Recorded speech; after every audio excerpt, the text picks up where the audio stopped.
Karong udto maghimo ko og tilapia na ginataan. First game na ko anis slice sa mga sibuyas ibutang sa blender, pagkahuman gi-shake siya.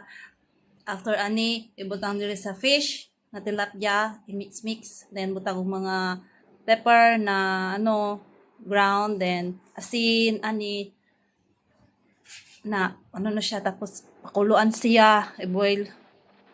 Tapos nagbukal na. After, put the coconut oil. Ay, no. It's coconut milk daay. Taka naman ko ani, oy. Then after that, let it boil again. Then make the sauce like small amount. Tapos ibutang na dayon ng mga dahon para magka green. After that one, put the chili. 3 pieces of chili. Maulang. Tapos, after pwede na mo kaon.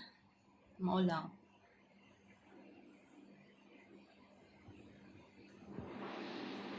Takloban na pod kay para luto gamay ang gulay. Tapos, abrihan na pod. Check. Okay na gid. Then, ready to eat. Bap.